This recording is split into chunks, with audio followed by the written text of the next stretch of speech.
Hey guys, welcome back to my channel. I'm super excited for today's video because I'm going to be going over my top 2025 mid-year favorites. I cannot believe either that we're halfway through the year, like time is flying. So if you're somebody that's into honest reviews about fashion, beauty, or wellness products, you're going to want to stick around for this one. Let's get into it. I think I'm crazy. The way I've been craving. So let's kick things off with beauty. These are the products that have truly changed my routine so far this year. So the first product is this Lifter Sticks by Maybelline. I have been looking for a bronzer that is not super pigmented and easy to apply. I found this whenever I was doing a drugstore video and it has become my staple ever since. I love bronzing my face with this and then setting it with an actual powder. I just feel like it has a good staying power and it's so easy to apply. This has become my holy grail. I don't know if I'll upgrade to eventually like a nicer or more luxurious type of product that's similar to this because the color is 60 and I feel like this is just more orangey and it awakens the face more so than shapes the face and creates a shadow. This is something that's really going to give you light and make you look bronzy and tan. So I have been loving this product lately. Next up is the Glow and Sculpt Face Primer by Refy. The reason why I favorite this so much is because of the application. Whenever I opened this, I opened it wrong and the applicator at the top, which you slide on your face like this and then you rub it in, that part came off, so it just looked like it was like a squeezable tube, right? I think that Refy has innovated their products to where they care about how you're applying it versus like you just putting it on your hands and putting it on your face. This gives me more of like a luxurious feel. I think it's a great primer. It holds my makeup very well, lasts at least for 8+ hours every time I'm using it. So this has truly changed the game for me. I don't know if this would be considered a gel primer, but the consistency of it looks very jelly-like to me versus like a cream. It's very lightweight and it's not too heavy or overly moisturizing my skin whenever I apply it. So this is a great product if you're looking for something lightweight and has a good applicator on it. Moving on to the next product, it's going to be this drugstore L'Oreal Paris lipstick. The fact that it's packaged in the way that it is a very luxurious film. And on top of that, the color that this is, it's this like early 2000s pink shade called Ballerina Shoes, and it is my go-to. Ever since I bought this, I have been obsessed, but it's a satin lipstick and the price of it is like $9.99 versus a lipstick at designer or luxury brand being like $30 to $50. I do think that this is a beautifully crafted product. I love the color of it. I love the packaging of it, and I am going to explore more colors in it because if you can get something that looks luxurious for the fraction of a cost, I'm gonna probably go with that one over a luxury brand because we love a good budget and we love a good deal. Pairs very nicely with any type of lip gloss and I can't wait to try more colors of it. All right, now we're gonna get into the fashion segment of the mid-year favorites. These are the pieces that I've been reaching for over and over. I literally wear these on a weekly basis, so that's how I know that they're my favorites because I wear them every week. Starting off with this pack of tube tops that I got from Amazon. It is the easiest thing to just throw on a pair of flared pants in some type of easy material, whether it's like jersey, cotton, or linen, and pair it with the tube top. That is one of the easiest and most cutest outfits that you could wear if you have nothing to wear but you still want to be cozy.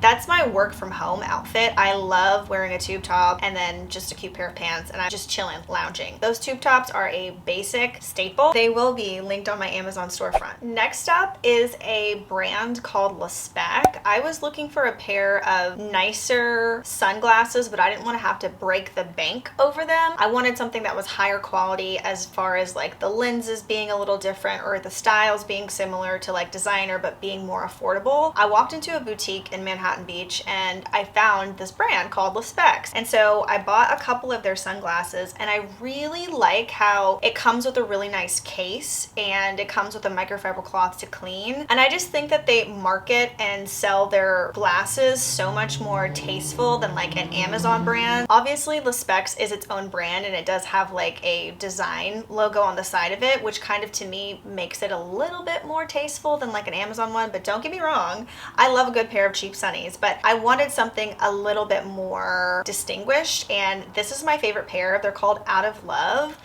I literally wear these whenever I'm on my hot girl walks. I wear these glasses whenever I'm like in a casual mode. They're very sporty, thin. It's giving 90s to me a little bit, and the tinting on them is like a blue. They're a tortoise shell coloring, and I just love these. These are my favorite go-to little sunnies that I just chuck on, and they're not too much. Like, it's not a statement that's like, I'm wearing sunglasses. It's like, I just want my eyes to be protected from the sun, even though it really doesn't do that, but they're still really cute. I love these. Dun, da, da, da, the infamous gallivanting Free People skirt. I have this skirt in Rebel Blue. I have it in black, and I just ordered it in chocolate mousse. When I tell you I wear this skirt almost every day, and getting it in different colors just means that I can like make different outfits with it, because I think the fit of this skirt is great. I love that it has shorts underneath. I just feel like this is one of the most, again, basic and staple pieces that any girl needs in their closet. I do have this linked on my LTK, and I think I have a dupe of it also on my Amazon storefront. I know Free People has sold out of a lot of the sizes, but if you can find a skirt similar to this, I promise you, you will be wearing it every day too, especially in spring and summer. The one that I just got in chocolate mousse will transition into fall because it's a brown color as well. You can dress this down, you can dress it up. I mentioned this skirt in my last styling video and the Coastal Cowgirl one. You can make this not just cowgirl, but you can make it preppy. You can make it, you could even make this goth if you wanted to. You know who I am. Let's not forget who I am, okay? I love these skirts, and I think you should definitely look into getting it. They're super cute, super comfortable, and they're good to play in because at the end of the day, they're shorts and it looks like a skirt. So,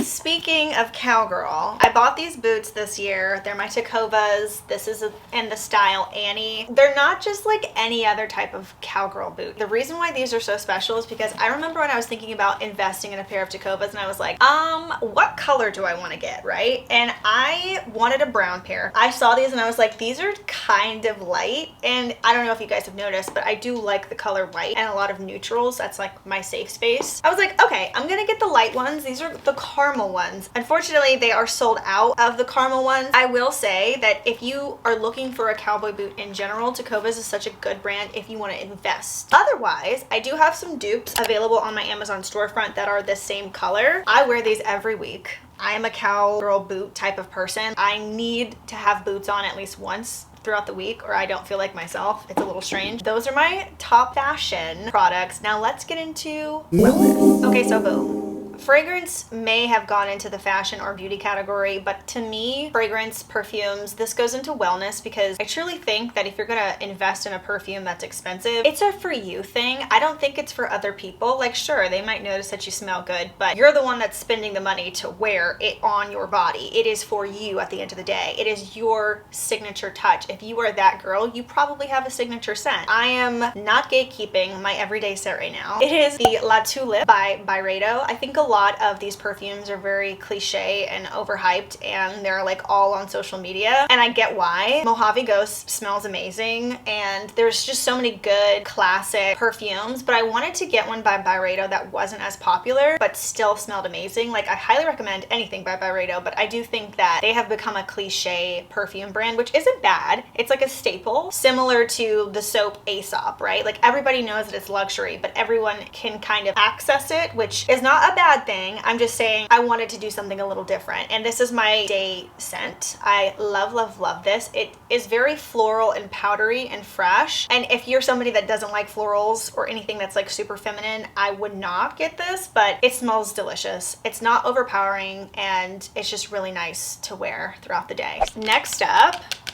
Mary Ruth's Liquid Morning Multivitamin Hair Growth. Look, I'm getting old. Everything is changing, okay, on my body. And because of the current hairstyle I have, which is sew-in hair extensions, my real hair is out, and I have been damaging it every day by putting a straightener to it and going against its natural curl pattern. I'm damaging my hair essentially almost every day, so I'm making sure to take a vitamin to kind of counteract that damage. What I've noticed so far, because I've been taking it for at least a month consistently every day, one, the taste is not that bad. Like, I've seen reviews say that there are other flavors, because this one's peach mango is disgusting, so obviously get the peach mango one and not the other ones, but it doesn't taste that bad to me. People were saying that it tastes terrible. It doesn't taste that bad, but who knows, maybe I just have a strange taste buds. I don't know.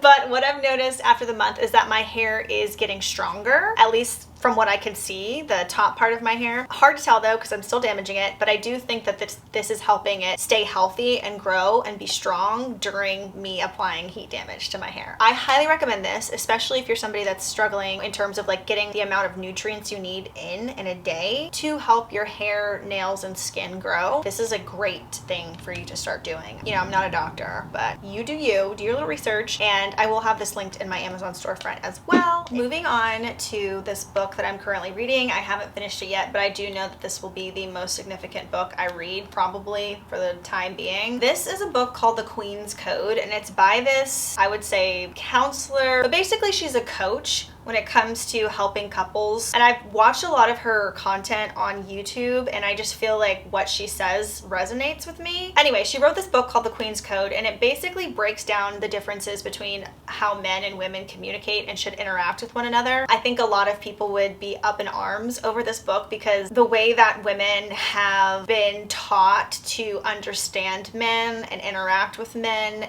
on a societal scale is not working. Both of the sexes don't understand each other that well, and if we did, there wouldn't be this all men are this or all women are this kind of like conversation that's popping around online. I think this author, Alison Armstrong, goes against the grain in terms of what most women would probably want to hear, and I always love hearing people's opinions that throw me off or are different than mine. I think it allows me to grow in a different way that I would have thought originally, I guess. Like, I don't like to keep the same opinion on something if someone else can show me that there's a better way to think about something. I'm halfway through this book, and it has shifted my perspective on how I should interact with men and how I should speak with men. And this is coming from all types of relationships. It can be like a romantic relationship, a familial relationship, or even a platonic one. Like, I think it will open your eyes if you are struggling understanding men, or if you're struggling in relationships with men. It is called The Queen's Code by Alison Armstrong, and if you can't afford to buy anything new, look up her stuff on YouTube and kind of get an idea of what I'm saying in terms of like her perspective on how to interact with men. And last but not least,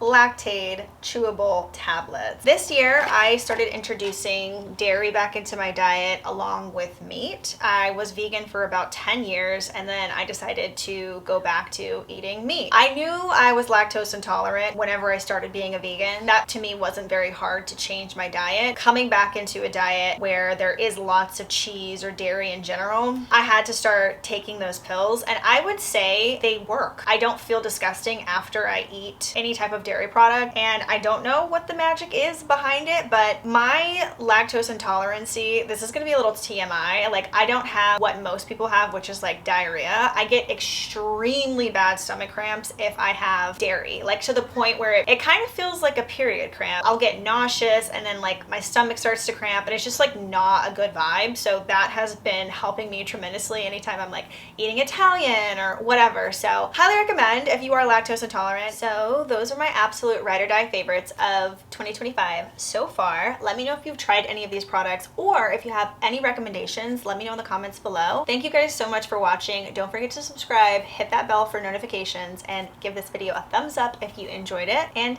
yeah, thanks so much, and I will see you guys in the next one. Bye guys. I think I'm crazy.